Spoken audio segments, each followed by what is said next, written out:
我最近特别愿意吃那种小包装的灯影牛肉丝，但是我研究了一下，市面上都有95%以上的产品其实用的都是大豆拉丝蛋白，所以我去买了2个牛后腿，我打算看看这纯牛肉做的和那老豆干吃起来到底有什么不一样，顺便也算算这纯肉的做完成本是多少钱一斤。不过在做这个牛肉丝之前，我们需要先熬出一大锅卤汤，这汤越香，那牛肉嚼的就越有滋味。这锅汤在炖完牛肉之后，比之前卤猪蹄剩的那锅汤还香。那锅我之前就给留着当老汤了，现在这锅我也想留着当老汤，所以我们安排了一波老汤见老汤，这回估计是得吃到地老天荒了。这些牛肉在卤泡了1宿之后就已经特别入味了，然后就是做这灯影牛肉丝最麻烦的事儿了，就是怎么把这些牛肉撕成丝儿。我们试了好多工具，相对好用的是这个撕丝神器，但它也就是个半自助的半自助机器，因为牛肉比较硬，它只能先把块状打散，然后需要人工先把它的筋撕开，再撕成细丝儿。我们在这整整扒了13个小时，从早晨兴高采烈的开始干到晚上都没劲儿哭了，干到凌晨的时候算彻底绝望了，给我价值观都干崩溃了。就有那么一瞬间，我一度认为大豆组织蛋白是一项很伟大的发明，太荒谬了。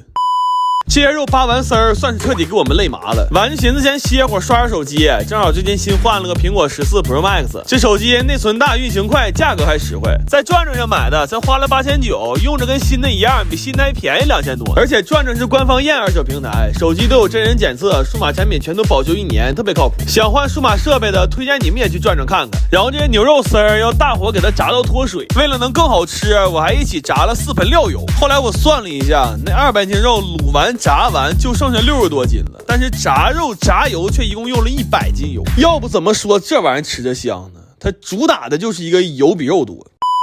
最后要把这些牛肉丝大火爆炒，烹出锅气，出锅之前再多撒点芝麻。现在它的口味是甜麻辣香，一口直接入魂。而且得益于我们撕那玩意儿实在不太均匀，这里边的细丝儿入口化渣特别酥脆，那粗的也是油汪汪的，吃起来很多汁水。主要是这个味儿和外面卖的实在是太不一样了，就是它不只有料香，还有越嚼越香的肉香。然后我算了一下，这纯肉的做完了合成本是60多块钱一斤。这牛肉丝现在吃着就一个问题，就是它太费酒了，平均每100克的耗酒量在5到8瓶之间。我估计等我们把这些东西都吃完呢，我家楼下卖酒那小子也该琢磨换车了。前2天有个哥们家杀猪啊，给送了一个大后丘。我本来想腌火腿，但我们家人嘴急呀，等不了那么多年。我来吧，既然就吃大串了，都给他卸他。完我昨天100块钱收个吊炉，这炉子不出意外应该比我岁数大。我给你们看看他们串这串多实的啊，半斤1串的蜜汁梅肉，1斤1串的五花，还有1斤1串的麻排，然后还穿了好多别的串。这个全翅和鸡脖子好多年没吃过吊炉烤的了，土豆和鹅蛋都是包上锡纸就扔最底下了。这一小盆里其实是最狠的，这个是虾仁猪心。这一锅串呀，中间打开炉子翻面的时候，那香味我就已经受不了了。我一点不撒谎，我当时都想舔舔地下这油了。我们吧不会烤馕，就买了几张发面饼。这饼夹串可太带劲了，还吃出点小时候放学在小摊上买串那种感觉。我爸说他小时候就站雪堆上这么吃，然后屋里这些等教的吧，就说这温度不行，烤的太慢了。粉慢确实是慢点，但也有点人为因素。那你说我们仨在这看着炉子，那串熟的快的，我们还能眼睁睁看它烤糊了吗？那先吃点不也是属于没办法的事吗？供不上溜，他们自己就想招了，有拿烤箱烤的，还有拿空气炸锅干的。我家这空气炸锅是我当时趁拼多多搞活动9块9抢的。反正空气炸锅这玩意儿吧，也不分牌子，你给它拆开，恨不得里边导热构造都一样的。这玩意儿不挑样子，买个便宜的就行。链接放评论区了，赶紧薅吧。这一锅必出不少油呢，反正要过年了，油炸食品还是收敛点吧。那过年还得见人呢嘛，不是？我最后一锅就拿屋吃了，还配点喝的，一锅肉汤炖的酸菜血肠，还有一锅鲜虾疙瘩汤。吃饱喝足就得干活了，还有10来斤干肠没灌呢。这个工艺现在已经非常简单了，就买现成的料按配比来就行了。基本上手勤快点的就都自己在家灌了，而且在家整的肉吃的也放心呢。我们这一盆正好是20斤，晾个6、7天就能吃了，到时候看看能剩多少斤。反正这么一折腾吧，我们也有点饿了。临了10点多又烤了一炉，我当时就寻思呀，这哪个邻居家窗户要是漏点风，妈这回得遭点罪呀。我们同学过2天就要领他爷他奶上三亚了，完今天小聚一下，但是他爷他奶年龄大了，坐不了飞机，只能坐火车。哎呦，我哈尔滨到三亚坐火车，我说哥们你这趟是押镖去了呀。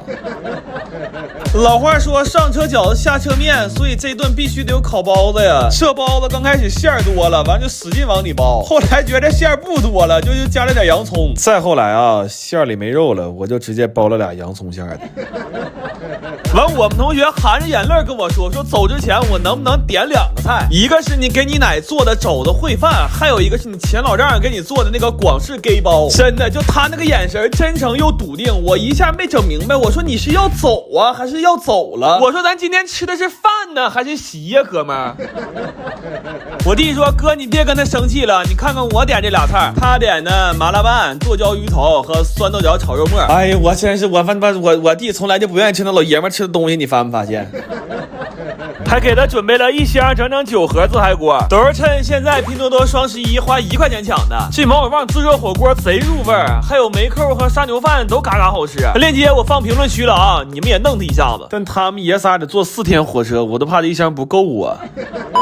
来吧，吃香香了，走饭、红肉、山排汤、浇头、碧虾、烤包、藏宝、麻拌、土茄、蒜末。完，这小子说这顿饭还有一个目的，想要走我炖肘子的秘方。我说干啥呀？你要上三亚开饭店去呀？他说不是，主要从来没单独和他爷他奶待半年以上，他也害怕老头老太太吵着，想多一门平事的手艺。我妈和我爸在家吵吵了，我妈做的菜我爸老挑毛病，我爸买的菜我妈也看不上。完了，他俩早晨6点钟给我打电话，让我回家评评理。真的，我真服了，我他妈头一次看着2口打仗不让孩子睡觉的。他俩为啥吃不到一起去呢？我妈吧，因为她老追那个韩剧，所以她就馋韩餐。我就可着家里有的菜，我对付出来这几样。我爸就愿意看着叮咣打仗的，完他就馋肉，我就给这个硬汉做了一锅手抓饭。这回我整明白了，折腾我回来的不是我爸我妈，是他妈这2个电视。翻了翻冰柜的存货，翻出几个发好的海参让我烧了，还有一个雀老大的鲽鱼头让我浇了。我买了只螃蟹回来，我先来个大点的蟹堡。我弟说还是大块的香啊，但怎么从来没在饭店吃着过呢？你说这不废话吗？这在饭店得卖好几千，他妈多大脑子能去吃它去啊？反狗弟今天也有点贡献，他带了几瓶女生爱喝的如熏果酒，这个酒原果汁含量大于等于75%，而且也没有什么色素、香精、添加剂啥的。这玩意儿喝着跟果汁似的，但还有点微醺的那个感觉。我妈喝好了，让我弟再买点。咱们看看我这个狗弟啊，一说再买点，装喝醉呢，真的。来吧，吃香香了，辣汤、干饺、黑头、酒油。大蟹堡、韩饭、玉烙、葱参，还有手饭。我寻思着这一桌子想吃的想喝的都有了，我能消停睡个觉了吧？但是他俩又对明天吃啥产生了争论，我真是我们服了。我整不明白他俩到底是真的还是演的。我现在就能整明白一个事儿，就是儿子算是让这2口玩明白了，算是。